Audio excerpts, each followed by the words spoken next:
Tak disangka, permainan domino yang seharusnya bisa menghilangkan stres malah berakhir dengan pembunuhan di Buleleng. Peristiwa pembunuhan itu terjadi di Desa Madenan, Kecamatan Tejakula, Buleleng. Diperkirakan kasus pembunuhan yang diawali saling tikam itu terjadi sekira pukul 1.30 WITA pada Rabu, 18 Juni 2025. Insiden pembunuhan itu berawal dari permainan domino antara dua warga. Lalu berujung aksi saling tikam hingga salah satunya dinyatakan meninggal dunia. Dari informasi yang dihimpun, aksi saling tikam itu terjadi akibat salah satu warga tidak terima karena selalu kalah saat bermain domino. Selain itu, korban pembunuhan disebut dalam pengaruh minuman beralkohol jenis arak. Dua warga Buleleng yang terlibat aksi saling tikam yakni Nyoman Sukasna dan Gede Bay. Kasih Humas Polres Buleleng, AKP Gede Dharma Diatmika saat dikonfirmasi membenarkan adanya peristiwa pembunuhan tersebut. Dijelaskan dia, aksi saling tikam hingga berujung pembunuhan ini bermula pada hari Selasa, 17 Juni 2025. Sekitar pukul 16 WITA. Saat itu korban pembunuhan Nyoman Sukasna alias Nyoman Kana mendatangi kediaman Gede Bay yang berlokasi di Banjar Dinas Kelodan, Desa Madenan, Kecamatan Tejakula, Kabupaten Buleleng.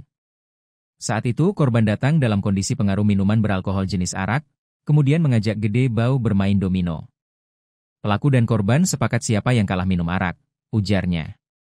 Lanjut AKP Diatmika, tak lama setelah korban datanglah ayah dan paman Gede Bay, keduanya ikut bermain domino. Namun, tidak ikut minum arak, hanya ikut bermain domino. Keduanya ikut bermain domino sampai pukul 17.30 WITA. Setelahnya permainan dilanjutkan oleh korban dan Gede Bay. Aturannya pun tetap, siapa yang kalah minum arak, jelasnya.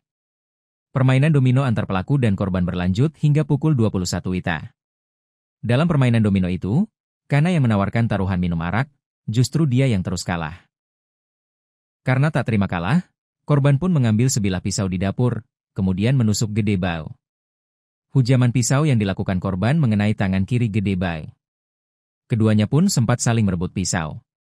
Pada saat itu, korban sempat membenturkan kepala Gede Bay ke tembok, hingga menyebabkan dia mengalami luka robek di kepala. Saat itulah Gede Bay berhasil merebut pisau, kemudian langsung menusuk dada kiri korban berkali-kali, jelasnya. Setelah menusuk korban, Gede Bay kemudian masuk rumah untuk tidur. Hingga pukul 1 WITA, Gede Bay yang terbangun mendapati jenazah korban masih berada di rumahnya. Ia sempat mengecek kondisi jenazah korban menggunakan kaki, namun ia tidak bergerak. Mengetahui kondisi tersebut, Gede Bay mengambil pisau yang digunakan untuk menikam korban, lalu membuangnya ke kebun kakao. Selanjutnya melaporkan peristiwa pembunuhan itu ke Kelihan Desa Adat Madenan, imbuhnya. Setelah mendapat kabar adanya peristiwa pembunuhan, pihak Desa Adat pun segera koordinasi dengan Babin Kamtipmas untuk mendatangi kediaman Gede Bay. Mereka mendapati tubuh korban sudah tergeletak bersimbah darah dalam keadaan meninggal dunia. Gede Bay juga mengakui bahwa dia melakukan pembunuhan terhadap korban menggunakan pisau. Gede Bay kemudian diamankan ke Polsek Tejakula.